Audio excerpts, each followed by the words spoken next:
Shalom Bapak Ibu yang dikasihi dalam Tuhan. Haleluya. Puji Tuhan, selamat pagi semua. Mari kita buka Alkitab kita dalam 1 Petrus pasal 4 ayat yang ke-7 sampai ayat yang ke-10. Kemudian kita akan lihat juga di dalam 2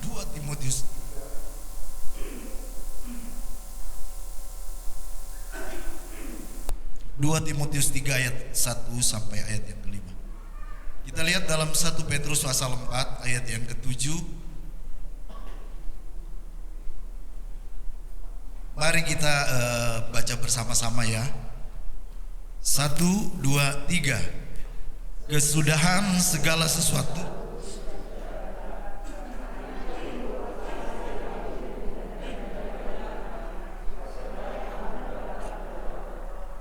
tetapi yang terutama, kasihlah sungguh-sungguh seorang akan yang lain, sebab kasih menutupi banyak sekali dosa. Berilah tumpangan seorang akan yang lain dengan tidak bersungut-sungut. Layanilah seorang akan yang lain sesuai dengan karunia yang telah diperoleh tiap-tiap orang sebagai pengurus yang baik dari kasih karunia Allah. Bisa ditampilkan 2 Timotius 3 ayat 1.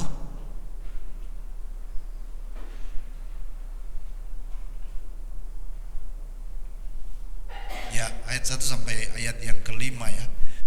Kita lagi baca bersama ya. 1, 2, 3. Ketahuilah bahwa pada hari-hari terakhir akan datang masa yang sukar. Manusia akan mencintai dirinya sendiri dan menjadi hamba uang. Mereka akan membual dan menyombongkan diri. Mereka akan menjadi pemfitnah. Mereka akan berontak terhadap orang tua dan tidak tahu berterima kasih. Tidak mempedulikan agama. Tidak tahu mengasihi.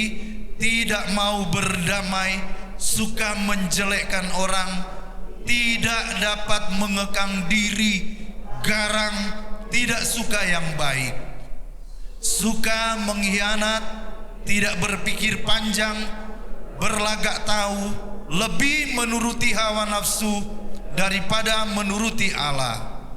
Secara lahiriah mereka menjalankan ibadah mereka, tetapi pada hakikatnya mereka memungkiri kekuatannya. Jauhilah mereka itu. Saudara, Bapak Ibu yang dikasihi di dalam Tuhan, di dalam 1 Petrus 4 ayat 7 sampai ayat yang ke-10 berbicara tentang kesudahan segala sesuatu sudah dekat. Kata dekat ini saya melihat dari beberapa penafsiran, artinya mendekat dan hampir. Ini menunjuk kepada berbicara secara umum, bicara tentang Tuhan sudah tidak lama akan datang lagi. Kata dekat ini juga menunjuk tentang hidup kita. Saudara, bahwa hidup kita hanya selangkah dengan maut. Jadi sekali lagi, hidup kita seperti bayang-bayang, seperti uap, seperti bunga yang mekar, kemudian layu. Jadi hidup kita ini dibatasi oleh waktu. Atau kata dekat ini berbicara tentang akhir dari dunia ini. Kalau di dalam 2 Timotius 3 ayat 1 bahwa kesudahan segala sesuatu sudah dekat. Dan tanda-tandanya manusia akan mencintai dirinya sendiri, manusia akan menjadi hamba uang. Secara lahiriah mereka menjalankan ibadah, tetapi pada hakikatnya mereka memungkiri kekuatannya. Bapak Ibu yang dikasihi di dalam Tuhan, kalau kita melihat pada 24 Februari tahun 2022 ketika Rusia menginvasi Ukraina, sudah 2 tahun lebih ya. Apa yang terjadi? terjadilah gejolak ekonomi dunia. Saudara tahu, Eropa Barat itu banyak bergantung dari gas yang datang dari Rusia untuk menghangatkan pada waktu musim dingin. Nah, ketika Rusia menginvasi Ukraina dan negara Amerika dan Eropa Barat supaya mereka terkena dampak ekonomi, terjadilah krisis. Sedangkan Ukraina, ini saya bukan berbicara tentang politik, tapi saya suka lihat juga, membaca, adalah salah satu pemasok gandum terbesar di dunia, dan produksinya tidak bisa maksimal dan tidak bisa mengekspor ke berbagai negara karena situasi perang. Dampak ekonomi sangat terasa di seluruh dunia, Bapak Ibu, sampai ke negara kita. Minggu lalu, saudara, kita lihat bagaimana rudal-rudal dari Iran menyerang bangsa Israel seminggu yang lalu. Banyak komentator, pengamat politik dunia, bisa saja ini awal terjadi perang dunia ketiga. Karena apa? Iran punya senjata nuklir. Israel punya senjata nuklir. Kalau sampai Israel membalas, makanya ada banyak negara supaya berbicara kepada Israel, tahan diri, tahan emosi. Kalau sampai negara ini membalas dan terjadi balas-balasan dan terjadi blok-blokan, kita melihat bahwa Rusia, katanya Korea Utara, dan negara-negara yang ada nuklir yang lain siap mendukung Iran. Sementara Israel, dengan jelas Amerika berkata, kalau Israel diserang, kami pasti akan membela bangsa Israel, termasuk Inggris dan Prancis. Saudaraku, ketika dua kubu yang besar ini yang punya senjata nuklir, kalau sampai terjadi perang seperti ini, saudaraku, habis kita. Kita membayangkan di Hiroshima dan Nagasaki, waktu Amerika jatuhkan bom waktu itu, bom atom, waduh, kerusakan dan korban jiwa begitu banyak. Apalagi di era sekarang ini, nuklirnya sangat mengerikan, senjata pemusnah massal sangat mengerikan. Saudaraku, coba Bapak Ibu lihat di berita-berita ini, banyak orang yang khawatir supaya jangan sampai terjadi hal ini. Tapi firman Tuhan akan digenapi. Bangsa akan bangkit melawan bangsa, kerajaan akan bangkit melawan kerajaan. Saya ini termasuk penyuka belajar sejarah, Bapak Ibu ya. Sejarah kerajaan-kerajaan, sejarah bagaimana perang dunia I, perang dunia kedua, saya suka. Gak tahu ya kenapa saya suka.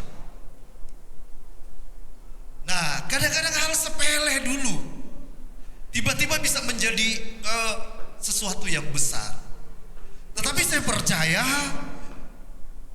firman Tuhan sudah menuliskan bahwa hari-hari terakhir akan datang masa yang sukar, masa yang sulit.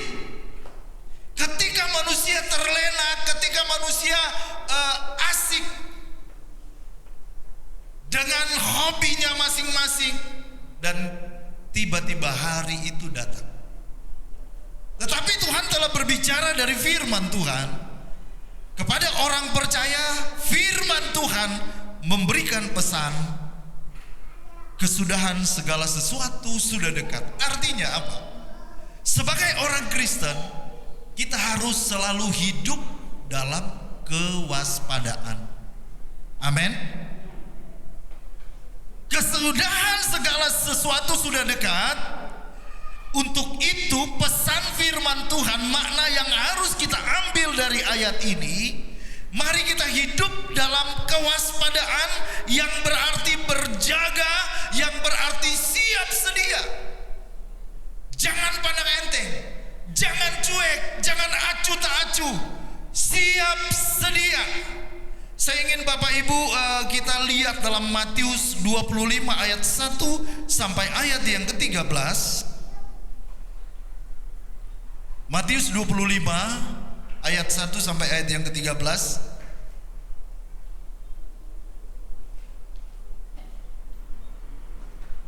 Oke. Ya. Saya ingin kita lihat ya dari ayat-ayat ini. Pada waktu itu hal kerajaan sorga seumpama 10 gadis. Ini bicara orang Kristen yang mengambil pelitanya dan pergi menyongsong mempelai laki-laki. 5 di antaranya bodoh dan 5 bijaksana. Gadis-gadis yang bodoh itu membawa pelitanya, tetapi tidak punya minyak. Sedangkan gadis-gadis yang bijaksana itu membawa pelitanya dan juga minyak dalam buli-buli mereka. Tetapi karena mempelai itu lama tidak datang-datang juga, mengantuklah mereka semua lalu tertidur. Waktu tengah malam terdengarlah suara orang berseru, "Mempelai datang, songsonglah dia." Gadis-gadis itu pun bangun semuanya lalu membereskan pelita mereka. Gadis-gadis yang bodoh berkata kepada gadis-gadis yang bijaksana, "Berikanlah kami sedikit dari minyakmu itu, sebab pelita kami hampir padam." Tetapi jawab gadis-gadis bijaksana itu, "Tidak, nanti tidak cukup untuk kami dan tidak cukup untuk kamu. Lebih baik kamu pergi kepada penjual minyak dan beli di situ." Akan tetapi waktu mereka sedang pergi untuk membelinya, datanglah mempelai itu dan mereka yang telah siap sedia masuk bersama-sama dengan dia ke ruang perjamuan kawin, lalu pintu ditutup. Kemudian datanglah juga gadis-gadis yang lain itu dan berkata, "Tuan, Tuan, bukakanlah kami pintu."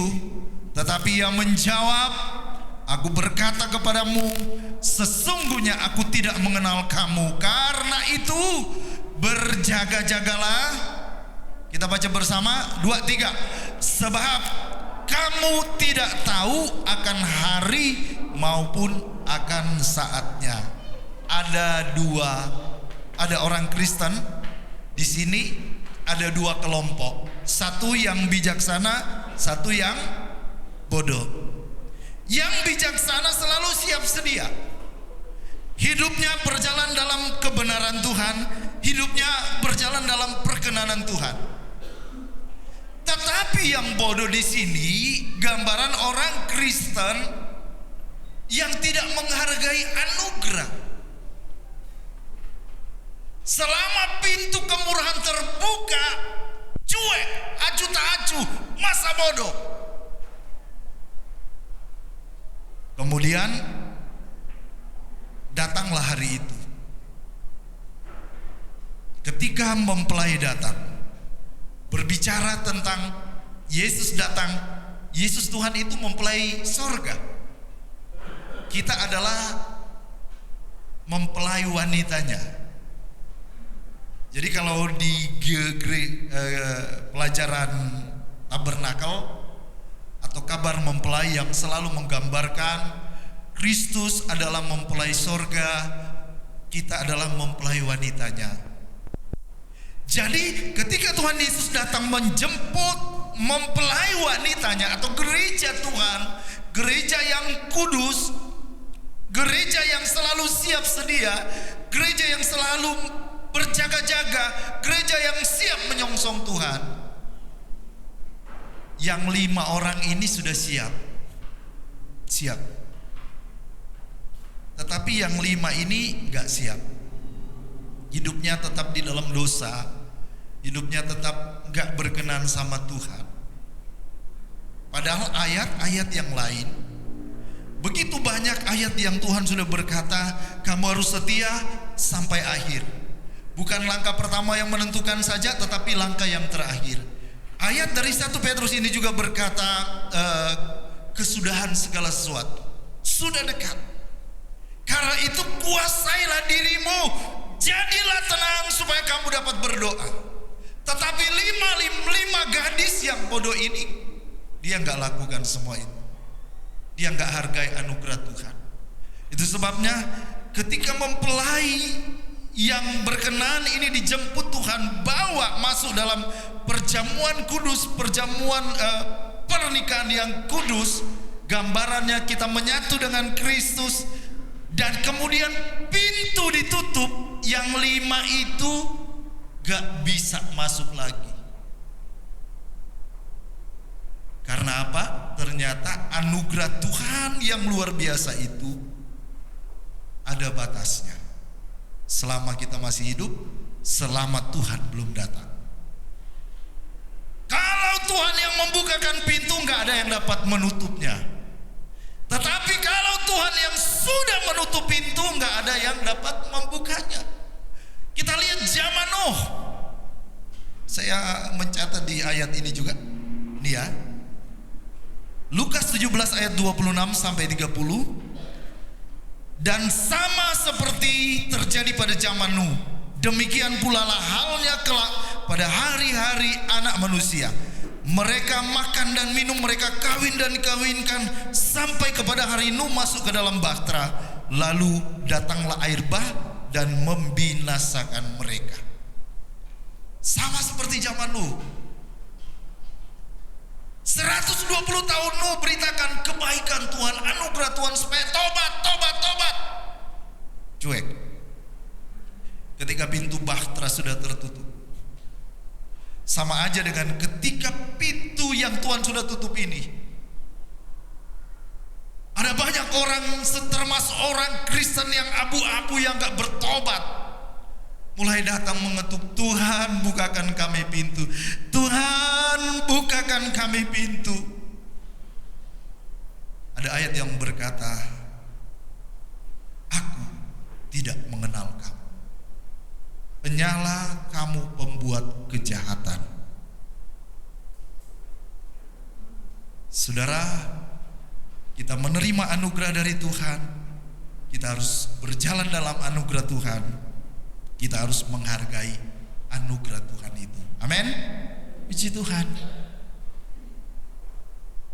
Kalau hari-hari ini mungkin kita ke gereja, orang yang cuek-cuek, seperti gambaran orang yang tidak berjaga-jaga. Buat apa ke gereja? Capek-capek, buang-buang waktu, enggak apa-apa. Maleaki berkata bahwa di akhir zaman nanti akan ada perbedaan, ya. Akan ada perbedaan antara orang yang beribadah dengan orang yang tidak beribadah. Kalau hari-hari ini engkau melakukan ibadahmu dengan sungguh, engkau setia, engkau memuliakan Tuhan, engkau melayani Tuhan, tetap lakukan. Sebab di dalam Tuhan tidak ada yang sia-sia, tidak ada yang rugi. Saya pengen mendengar kesaksian, apakah ketika engkau menjadi anak Tuhan dari awal sampai sekarang, ada kesaksian, aduh rugi saya ikut Tuhan? Enggak ada. Sebenarnya bukan ruginya Tuhan. Kalau kita nggak datang di ibadah, kalau kita nggak berdoa, kalau kita tidak mengasihi Tuhan, apakah Tuhan yang rugi? Secara kasih Tuhan merasa juga, merasa. Mana sih anak Tuhan si A si B kok lama nggak bersekutu? Tapi saya mau berkata bahwa kalau kita jauh dari Tuhan, bukan Tuhan yang rugi, tetapi diri kita sendiri yang rugi. Kalau kita jauh dari kasih karunia Tuhan, bukan Tuhan yang rugi, tapi kita yang rugi. Kalau kita hidup tidak benar di mata Tuhan, bukan Tuhan yang rugi, tetapi diri kita sendiri. Coba kalau kita hidup benar di hadapan Tuhan, ada damai, ada sukacita. Rumah tangga kita diberkati Tuhan, ada anugerah Tuhan, ada Roh Kudus, suasana sorga. Kalau orang yang sudah rumah tangga, di dalam rumah tangga itu, kalau suami istri hidup benar, ada suasana sukacita sorga. Coba kalau ada ketidakbenaran di dalamnya, mungkin di hadapan manusia ada lakukan, di hadapan manusia boleh kau bersandiwara, tapi jangan kepada Tuhan.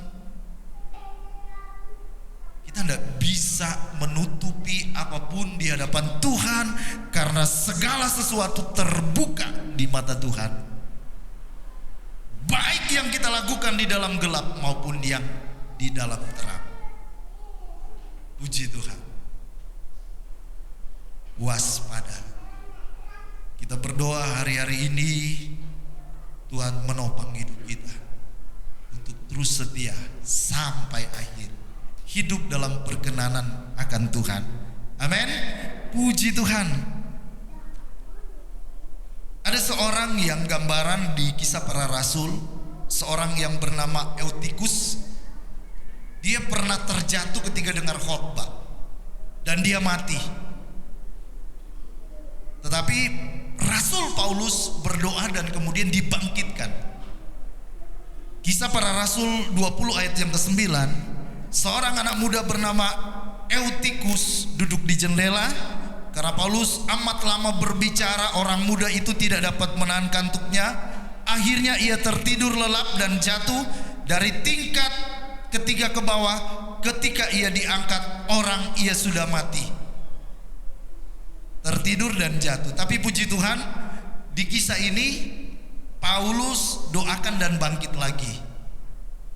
Saudara, ini gambaran ketika kita nggak waspada, ketika kita tertidur atau terlena, ketika kita tidak berjaga-jaga.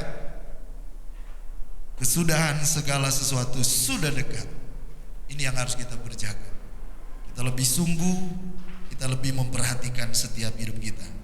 Nah, kemudian dalam 1 Petrus 4 ayat 7, kesudahan segala sesuatu sudah dekat, karena itu karena itu kuasailah dirimu dan jadilah tenang supaya kamu dapat berdoa. Saudara, belajar menguasai diri.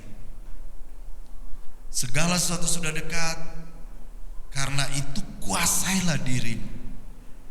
Di ibadah rumah tangga, Ibu Gembala sempat menyinggung dari Galatia 5 ayat 22 dan 23, di mana buah roh ini ada tangga-tangganya, sampai tangga yang ke-9 itu penguasaan diri.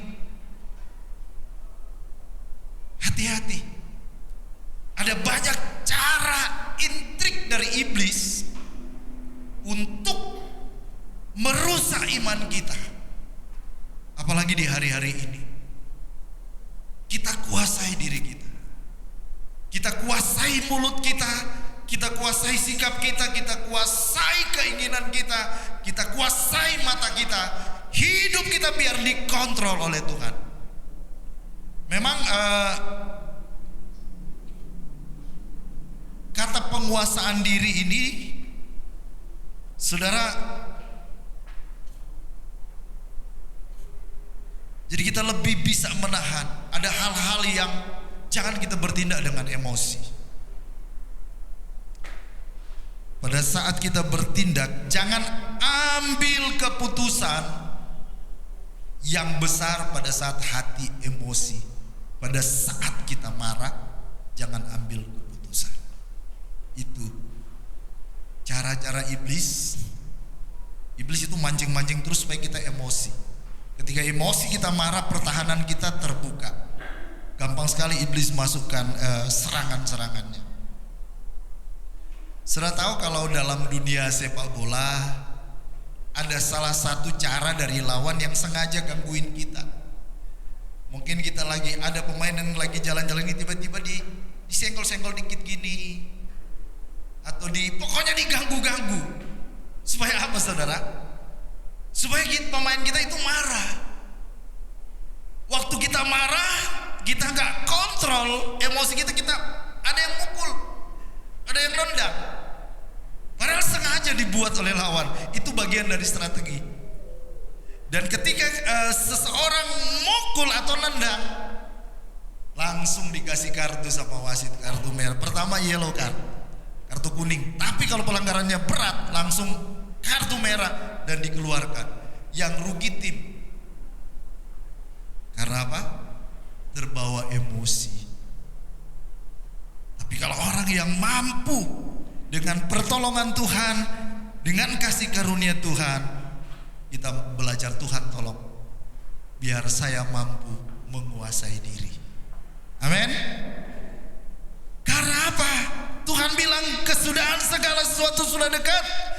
Kuasailah dirimu dan jadilah tenang.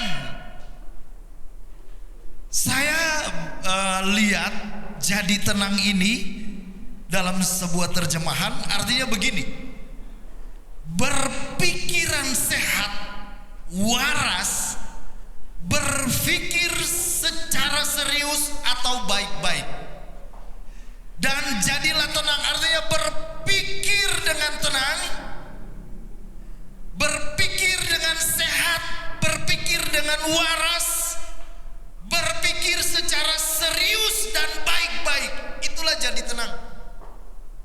Ketika dunia sedang bergoncang, ketika pergumulan semakin besar mungkin, mari kita berpikir secara tenang, berpikir secara baik-baik, berpikir secara serius. Dan kemudian jadilah tenang. Gimana sih kita bisa tenang dengan kondisi mungkin semakin berat?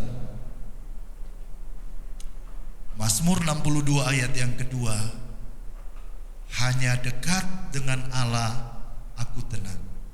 Amin. Raja Daud pernah mengalami situasi yang berat. Dia sudah menjadi seorang pahlawan. Dia berjuang, dia mengalahkan Goliat. Dia sudah bekerja baik-baik, tapi ada aja salah.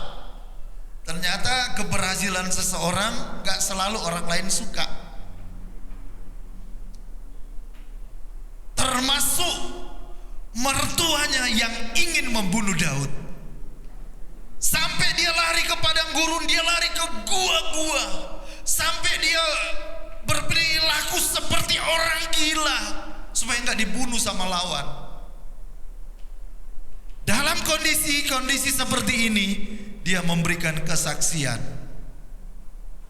bahwa hanya dekat Allah saja aku tenang. Amin. Dengan kondisi hari-hari ini, saudara, dengan kondisi hari-hari ini, kita perlu hidup dekat dengan Tuhan. Sungguh-sungguh berpikir dengan sehat, dengan waras, dengan serius, dengan baik-baik, untuk kita hidup dekat dengan Tuhan. Katakan amin. Hidup dekat dengan Tuhan. Saudara, saya berdoa untuk jemaat GPD Logos hidup semakin dekat dengan Tuhan, lebih sungguh-sungguh lagi. Walaupun bumi ini goyang, tetapi ketika hidup kita dekat dengan Tuhan yang empunya langit dan bumi, Tuhan mampu menenangkan gelombang. Amin. Dan Tuhan mampu menenangkan hati kita. Ketika para murid dan Tuhan Yesus sedang dalam perahu, sekonyong-konyong datanglah gelombang dan angin yang besar. Ketika murid-muridnya datang dan berseru, "Guru, guru!" berdoa kepada Tuhan Yesus. Yesus menghardik angin dan badai itu. Tenanglah gelombang itu. Tuhan berkuasa atas badai. Tuhan berkuasa atas gelombang. Tuhan berkuasa atas angin. Tuhan mampu menenangkan badai. Dan Tuhan mampu menenangkan hati kita yang mungkin sedang dalam kegalauan. Hanya dekat Allah saja aku tenang. Ayo kita nyanyikan, rileks sedikit. G. Lagu lama saudara dari Mazmur 62. Main G.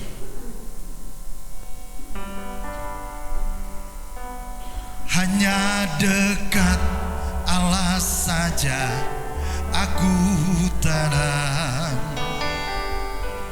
daripada nyala keselamatanku. Hanya Dia gunung batuku, hanya Dia kota bentengku. Aku tidak akan goyah selama-lamanya. Sekali lagi, hanya dekat Allah, hanya dekat Allah saja aku tenang, daripada nyala keselamatanku. Hanya Dia gunung batuku, hanya Dia kota bentengku. Aku tidak akan goyah selama-lamanya. Hatiku tenang berada dekatmu. Kaulah jawaban hidupku. Hatiku tenang berjalan denganmu. Kau yang pelihara hidupku.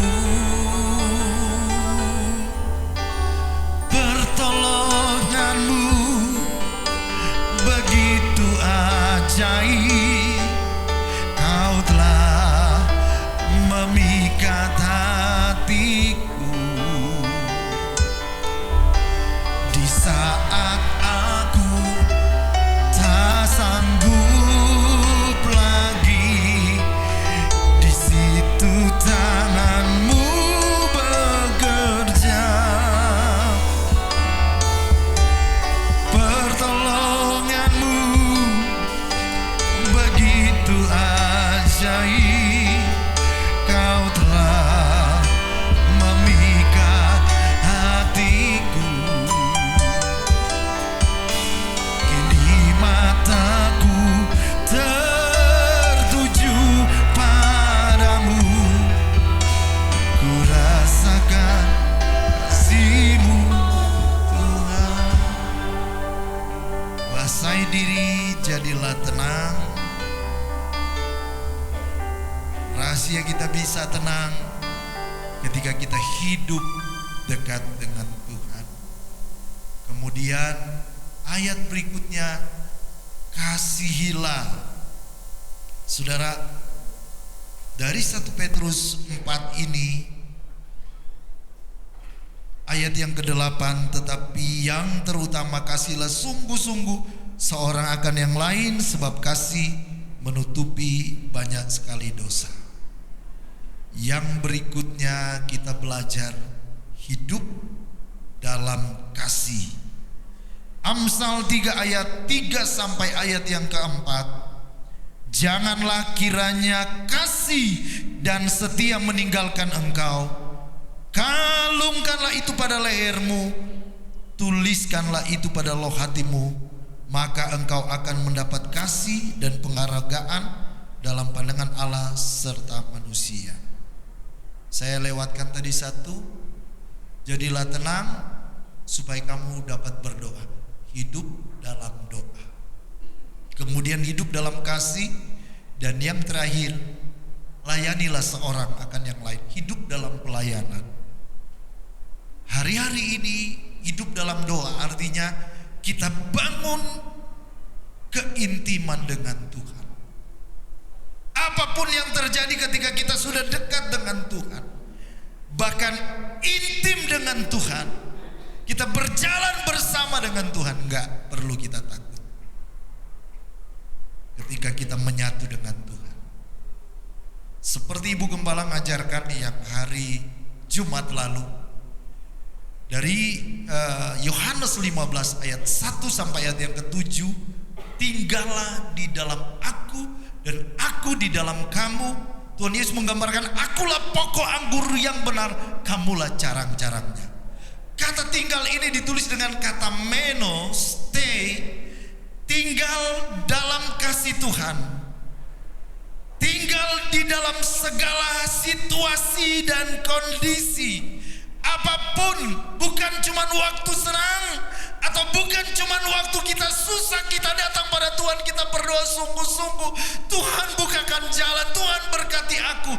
Tetapi tinggal ini berarti segala situasi, segala waktu, waktu muda sampai tua, waktu kaya atau waktu miskin atau waktu diberkati, kita harus tetap bersama dengan Tuhan. Apakah yang dapat memisahkan kita dari kasih Kristus? Penganiayaankah? Kelaparankah? Roma 8 ayat 36 sampai 39. Apakah yang dapat memisahkan kita dari kasih Tuhan? Ada di situ kelaparan, aniaya, dan lain sebagainya. Tidak ada yang dapat memisahkan kita dari kasih Kristus. Ketika kita dekat dengan Tuhan, hidup dalam doa. Ketika kita hidup dalam doa, mantapkanlah hidup dalam kasih. Jangan pudar kasih kita. Kasih kepada Tuhan. Demikian juga kepada pasangan kita. Kalau dulu langsing, mungkin seperti gitar Spanyol, kita bilang I love you bertubi-tubi. Setelah turun mesin 5 kali atau 6 kali, melahirkan anak, gak langsing lagi, langsung sekarang. Tidak ada yang dapat membatalkan perjanjian kekal di hadapan Tuhan. Sebab perjanjian pernikahan itu bukan sementara, tapi perjanjian di hadapan Tuhan itu adalah permanen, hanya maut yang dapat memisahkan. Itu Alkitab yang menuliskan. Nah, kasih kita kepada Tuhan biar tetap hangat. Efesus, gereja di Efesus, gereja mula-mula, mereka ini giat. Mereka ini kalau suruh berkorban, ada program, mungkin program untuk perlengkapan musik waktu itu, untuk fasilitas ibadah, mereka suka berkorban. Semangat kelihatan. Tapi Tuhan yang lebih tahu. Jemaat Efesus, bertobatlah karena engkau telah meninggalkan kasihmu yang mula-mula. Karena betapa dalamnya engkau telah jatuh. Jadi ketika seseorang telah tawar hati, kelihatan mungkin cuma secara fisik beribadah. Itu sebabnya di Yesaya berkata, percuma kamu beribadah kepadaku, padahal hatimu jauh daripadaku. Jangan sampai kasih yang mula-mula itu luntur. Bapak Ibu, bangun terus hubungan kasih kita dengan Tuhan, hubungan kasih kita dengan pasangan kita. Puji Tuhan. Sebab pasangan itulah yang diberikan Tuhan, yang mau peduli, yang mau merawat waktu kita susah, waktu kita sakit, waktu kita nggak ada apa-apa, menemani kita sampai sukses. Jangan setelah sukses kita tinggalkan orang yang begitu setia menopang hidup kita. Tuhan Yesus memberkati jemaat Logos. Amin. Puji Tuhan. Haleluya. Puji Tuhan. Hidup dalam kasih dan hidup dalam pelayanan.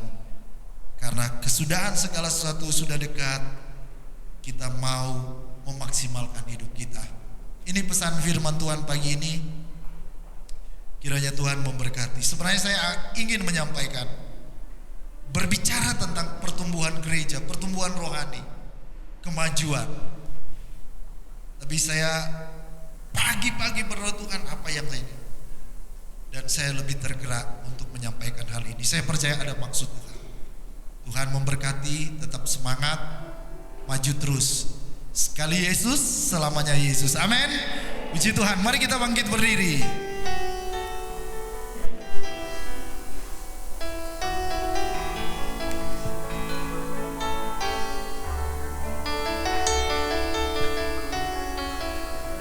Haleluya.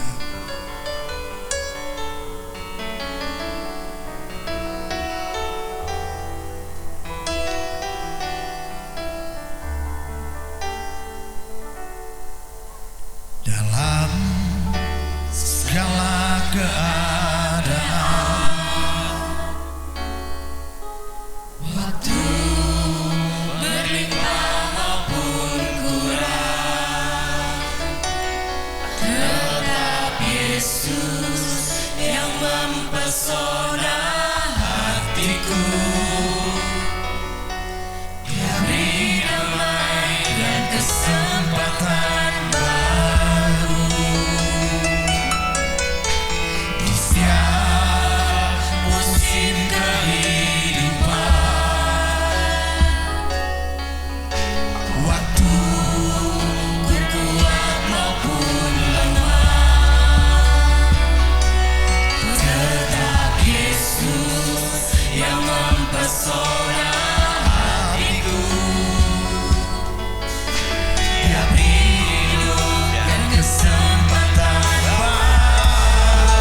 kasih Tuhan, terima kasih Roh Kudus. Terpujilah nama-Mu. Terima kasih Tuhan.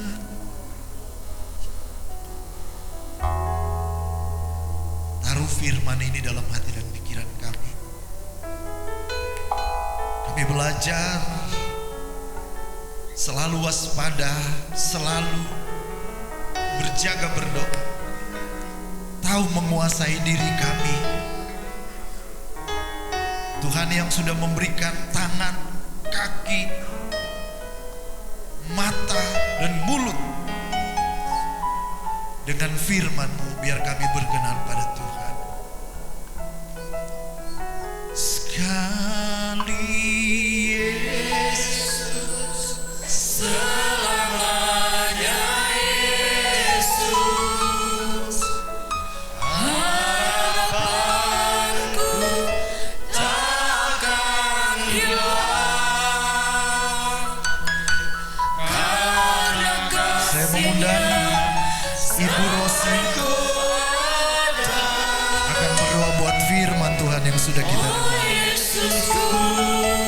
Ku cinta Kau selamanya. Sekali Yesus, selamanya Yesus. Amin, puji Tuhan. Harapanku takkan hilang, karena kasih-Nya sekarang ku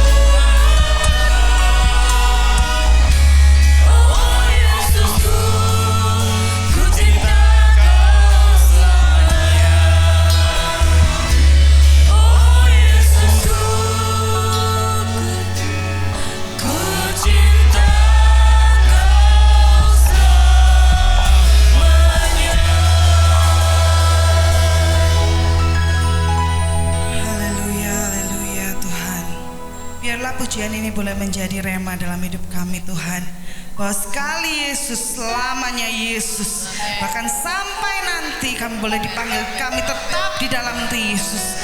Kami boleh belajar dari firman Tuhan pagi ini Tuhan, untuk kami boleh menjadi seperti perempuan-perempuan yang bijaksana Tuhan, yang menyiapkan kedatangan Tuhan, sehingga kami tidak lengah akan keindahan akan dunia ini Tuhan, tapi kami boleh bersiap-siap Tuhan menanti kedatangan Tuhan dalam hidup kami.